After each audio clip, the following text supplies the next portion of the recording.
Եվանթական Հայաստանի կազմավորումը և Աքեմենյան Բազկաստանը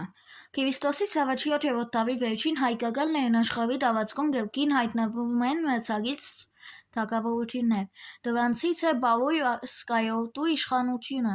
Նա Մովսես Խորենացու հաղորդած տեղեկության համաձայն հայ քնարաբերի սերնդից էր, ով միացել էր Ասորեստանի դեմ թագավորների դաշինքին։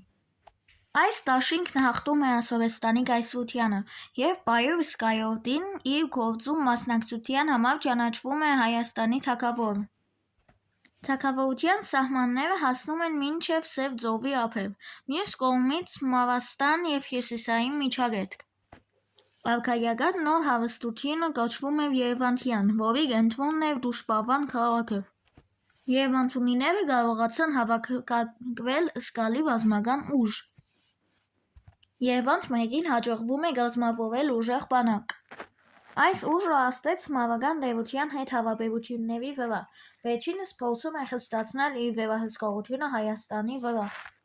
Դաշնակցային հարաբերությունները վերածվում են Մավաստանից Հայաստանի կախվածության, սակայն Աքեմենյան ապագա թագավոր Գեորգոս Մեծը լայնածավալ ապստամբություն է կազմակերպում և նրան ակտիվորեն աջակցում հայոց թագաժարանք Տիգրան Երևանթյանը։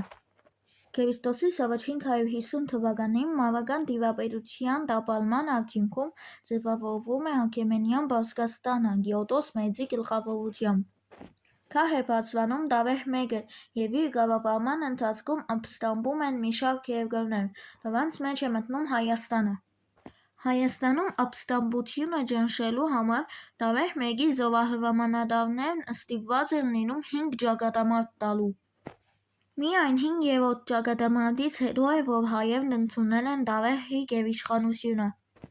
Դավեհ արքան ընդլայնում է իր կայսրության սահմանները, կազմելով աշխարհի ամենամեծ կայսրությունը։